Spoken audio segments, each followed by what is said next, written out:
11번 소비자 갑은 사고로 인한 부상을 염려하여 보험에 가입하려 한다. 갑은 폰 노이만 모겐스턴 효용함수 루트 C를 가지며 부상이 없을 때 1600만 원을 벌 수 있지만 부상을 당하면 100만 원을 벌게 된다. 부상을 당하지 않을 확률이 0.9, 부상을 당할 확률이 0.1일 때 그의 기대 효용은 얼마인가? 단 C는 갑이 벌게 되는 금액이다.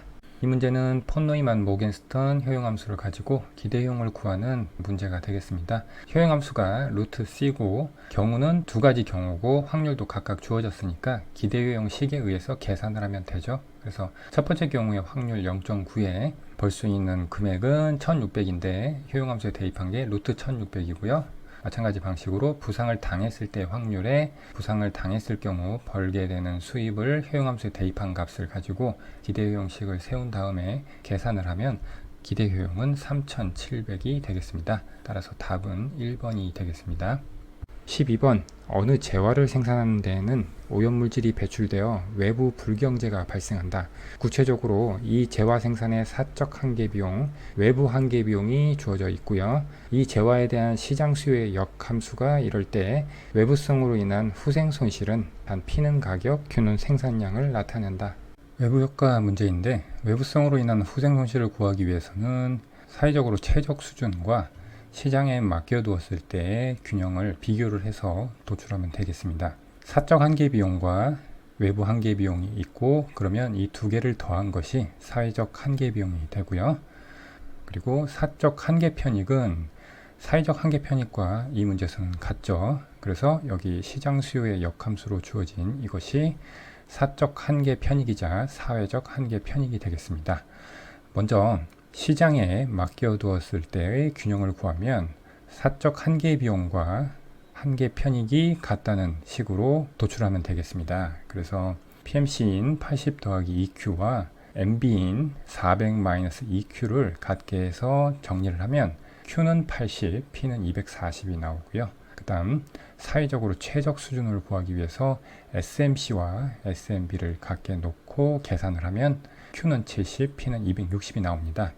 그래서 사회적 최적 수준보다 시장에 맡겨두었을 때 과잉 생산이 되고 있죠. 그래프로 나타내면 오른쪽과 같이 나타낼 수 있습니다.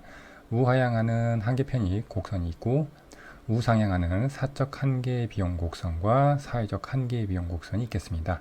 사회적 한계 비용 곡선은 사적 한계 비용 곡선을 외부 한계 비용 40만큼 위로 올려준 것이 되겠죠. 그래서 균형이 이렇게 두 점이 나타나는데 외부성으로 인한 후생 손실은 사회적인 최적 수준보다 과잉 생산했기 때문에 발생하는 사회적 손실을 계산을 하면 됩니다. 그것은 이 핑크색 삼각형의 넓이가 되는데 왜냐하면 사회적 최적 수준보다 10만큼 더 초과 생산이 일어남에 따라서 사회적인 비용은 SMC의 아래 면적만큼 증가하는데 사회적 편익은 편익 곡선의 아래 면적만큼 늘어나게 되죠. 그래서 초과 비용이 이 빗금친 부분만큼 발생하기 때문에 그렇습니다.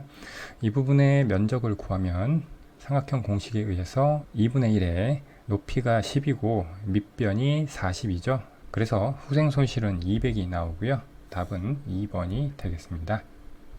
13번 외환시장에서 환율에 영향을 주는 요인들을 나열한 것이다. 다른 조건이 일정하다고 할 때 나머지 요인들과는 다른 방향으로 환율에 영향을 미치는 요인은 외환시장에서 환율은 외환 수요와 외환 공급에 의해서 결정이 되는데 각 요인들이 외환 수요와 외환 공급에 어떻게 영향을 미치는지를 구해서 환율의 방향을 생각하면 되겠습니다. 첫 번째, 국내 기업의 해외 직접 투자가 증가한다. 외화를 가지고 해외에 직접 투자하기 위해서는 외환 수요의 증가가 되고 그러면 최초 균형에서 외환 수요가 증가하면 환율이 증가하겠죠. 그 다음 2번은 정부가 외환시장에 개입하여 달러를 매각한다. 달러를 매각하고 원화를 매입하겠죠. 그 이야기는 외환시장에 달러의 공급이 증가한다는 것이고 그러면 외환 공급이 우측으로 이동해서 환율은 하락하게 되겠습니다. 그래서 환율의 방향을 적으면 1번은 환율이 상승하고 2번은 환율이 하락합니다. 3번 세계 주요 외환시장에서 달러와 약세가 지속된다. 그 이야기는 달러에 대한 수요가 감소한다는 것을 의미하죠. 그렇게 되면 수요 곡선이 왼쪽으로 이동하니까 환율은 하락하게 되겠죠. 4번, 외국인 관광객들의 국내 지출이 큰 폭으로 증가한다. 그러면 외환시장에 외화의 공급이 증가하겠죠. 그래서 공급 곡선이 우측으로 이동하면 환율은 하락하죠. 그러면 다른 방향으로 환율에 영향을 미치는 요인은 1번이 되겠네요. 14번, 다음 중 소비 함수에 관한 불규칙 보행, 랜덤워크 가설에 대한 설명으로 올바른 것은? 불규칙 보행 가설이라고 하는 것은 사람들의 기대가 합리적으로 형성되고 소비가 항상소득 가설의 주장과 같이 결정된다면 미래가 불확실한 상황에서의 소비는 불규칙 보행, 임의 보행이라고도 하고요. 랜덤워크의 확률 과정을 따른다라는 가설이 되겠습니다. 그래서 불규칙 보행 가설을 하나씩 뜯어보면 먼저 사람들의 기대가 합리적으로 형성된다는 가정을 하고 있습니다. 합리적 기대는 현재 이용 가능한 모든 정보를 이용해서 미래에 대한 예측을 하는 것을 의미하죠. 그리고 소비가 항상소득 가설의 주장과 같이 결정된다면 항상소득 가설은 프리드만이 제시한 소비에 대한 가설인데 매 기간 항상소비가 항상소득, 이것은 평생부의 일정 비율을 의미합니다. 그렇게 결정된 항상소득의 일정 부분으로 결정된다는 가설이 되겠습니다. 그런데 이 불규칙 보행 가설은 미래가 불확실한 상황에서의 소비에 대한 내용이므로 항상소득 가설도 다음과 같이 살짝 변형이 됩니다. 그래서 매기간 항상소비는 원래는 항상소득의 일정 부분으로 결정되는 것인데 미래가 불확실하다는 것 때문에 미래소득이 불확실하게 됩니다. 그래서 기대를 붙여서 기대 항상소득의 일정 부분으로 결정된다로 변형이 됩니다. 그래서 T기의 소비는 기대 항상소득, 항상소득에 기대값을 붙인 것이죠. 거기에 일정 부분으로 결정된다는 식으로 표현할 수 있겠습니다. 이러한 가정하에서 불규칙 보행 가설의 결론은 미래 소비의 최적 예측치는 현재 소비라는 것이 나옵니다. 식으로 나타내면 이 오메가 T는 T기에 이용 가능한 모든 정보를 의미하고요. 그렇게 T기에 이용 가능한 모든 정보가 주어진 조건 하에서 T 플러스 1기의 소비를 예측하면 결국 현재 소비가 된다는 것입니다. 이 이야기는 불확실한 상황 하에서 사람들의 기대가 합리적으로 형성되고 항상소득 가설이 적용되면 소비가 예측 불가능하다는 것을 의미합니다. 즉, 이미 알려진 정보만으로는 미래의 소비 변화를 예측하는 것이 불가능하다는 것을 의미합니다. 미래가 닥쳤을 때 기존에 가지고 있던 정보 외에 추가적인 정보가 반영이 돼서 기대 항상소득이 변화하고 그에 따라서 항상소비도 변화하게 되는 것이지 T기 시점에서는 T기에 알 수 있는 정보만 가지고 미래를 예측해야 되기 때문에 T기의 소비로 미래를 예측할 수밖에 없는 것이고 따라서 이미 알려진 정보만으로 미래의 소비 변화의 예측이 불가능하다고 해석할 수가 있겠습니다. 보기를 하나씩 보면 1번 정보의 불안전성으로 소비자들은 합리적 기대를 형성하지 못한다고 본다. 합리적 기대를 가정하고 있기 때문에 이 보기는 틀린 보기가 되겠고요. 2번 항상소득 가설과는 무관하다. 항상소득 가설을 가정하고 있죠. 3번 소비자는 예기치 못한 소득 감소를 초래할 수 있는 미래의 불확실성 정도에 따라서 소비와 저축을 합리적으로 조정한다. 그렇지 못한다는 것이 이 불규칙 보행 가설의 결론이었습니다. 4번 미래 소비의 가장 좋은 예측치는 현재 소비라고 본다. 이게 바로 결론이었죠. 4번이 맞는 보기고 따라서 이 문제는 4번이 답이 되겠습니다. 15번 필립스 곡선과 디스인플레이션에 대한 설명으로 옳지 않은 것은?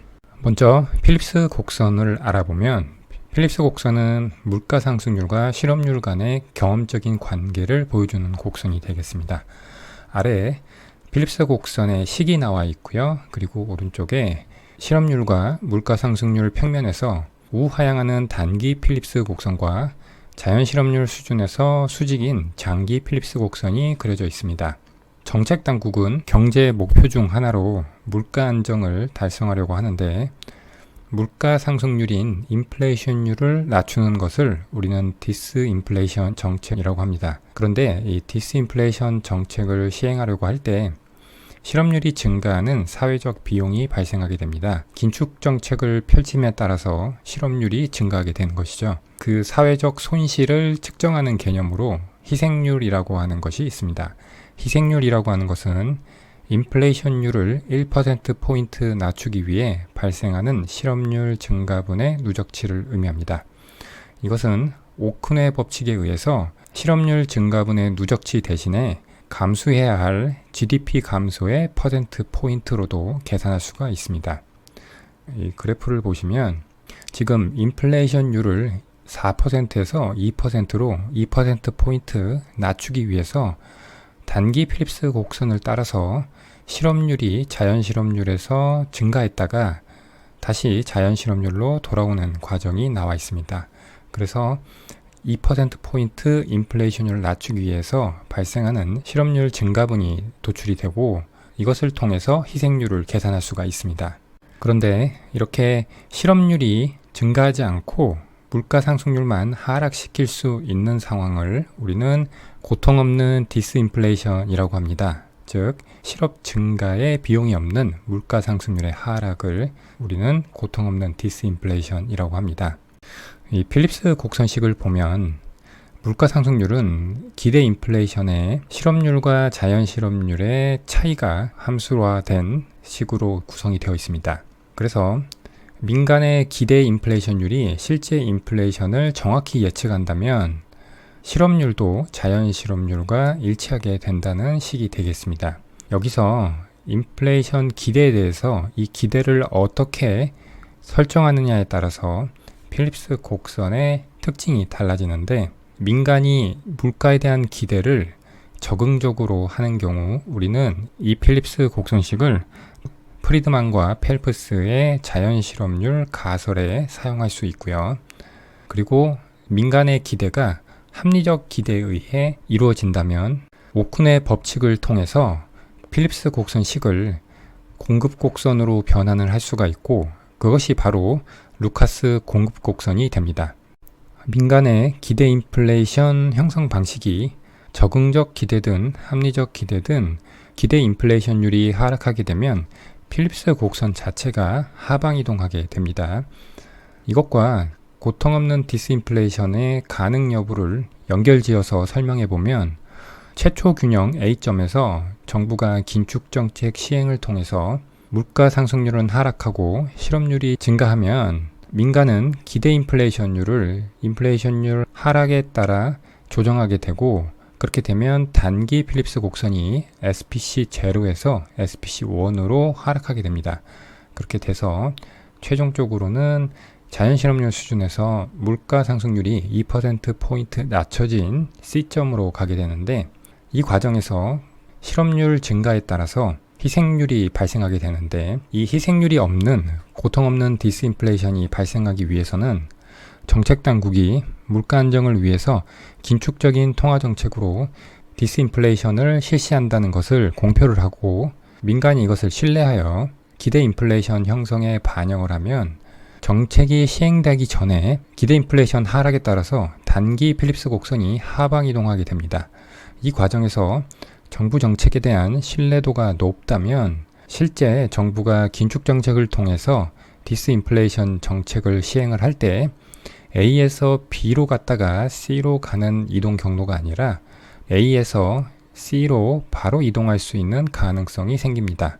그래서 보기에서도 보면 4번을 보면 고통 없는 디스인플레이션이 가능한지 여부는 정부 정책에 대한 신뢰와 밀접하게 관련된다라고 되어 있습니다. 그래서 4번은 맞는 보기고요. 그 다음 3번도 보면 합리적 기대 이론도 불완전 정보로 인해 단기 필립스 곡선이 우하향할 수 있음을 인정한다.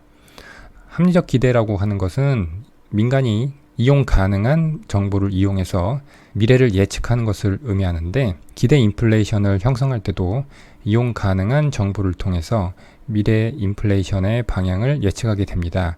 그런데 그 정보가 불완전할 경우에는 실제 인플레이션율을 예측하지 못하는 경우가 발생하고 그렇게 되면 실업률과 자연 실업률 간에도 괴리가 발생해서 필립스 곡선식은 인플레이션율과 실업률 간의 반비례 관계인 우하향하는 관계가 나타날 수 있습니다.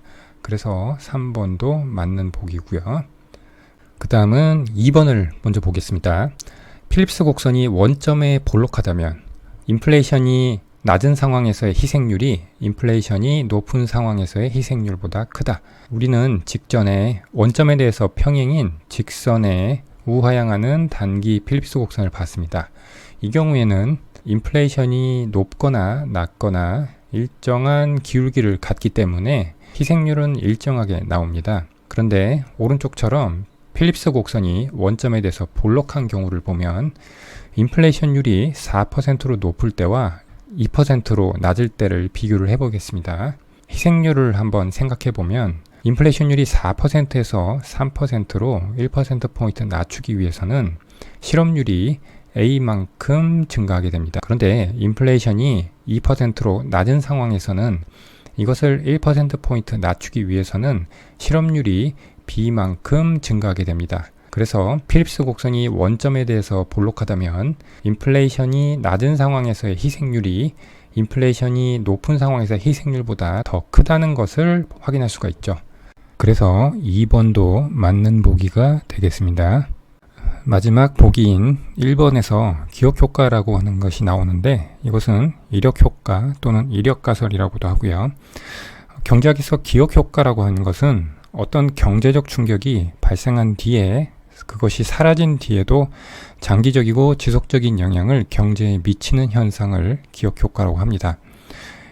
그래서 기억효과가 경제에 존재할 경우에는 장기 필립스 곡선이 우하향하는 현상이 나타나게 됩니다. 최초의 경제가 A점에 있다고 했을 때 경제 불황이 와서 인플레이션율이 낮아지고 실업률이 높아져서 경제의 상태가 B점으로 이동하게 됐다고 해보겠습니다. 그런데 보통의 경우라면 장기적으로는 B점에서 C점, 즉 자연실업률 수준으로 경제가 돌아와야 되는데 경제 불황의 과정 속에서 자연실업률 자체가 UN에서 UN-로 높아진 현상이 발생해서 실제 장기 균형은 C점이 아니라 D점에서 형성이 됩니다.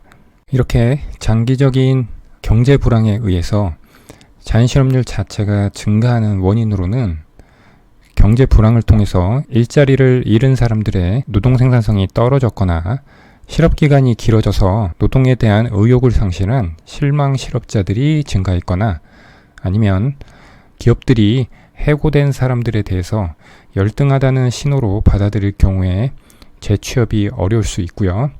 그리고 실직이 되지 않은 사람들이 회사와 임금 협상 과정에서 임금 수준을 높게 해서 타협을 할 경우 한번 실업자가 된 사람들은 재취업이 더 어려워지게 되는 등등의 이유를 들 수 있겠습니다. 어쨌든 기억효과가 존재하면 장기 필립스 곡선이 우하향하게 되는데 이럴 경우 디스인플레이션 정책을 핀다고 할 경우에는 자연실업률 자체가 증가한 상황이기 때문에 인플레이션율을 낮출 때 고통 없는 디스인플레이션, 즉 실업 증가의 비용이 없는 물가 상승률의 하락이 불가능하게 됩니다. 따라서 보기 1번에서는 기억효과가 존재하는 경우 고통 없는 디스인플레이션이 용이해진다고 되어 있는데 이 부분이 틀린 보기가 되겠고요. 따라서 15번은 1번이 답이 되겠습니다.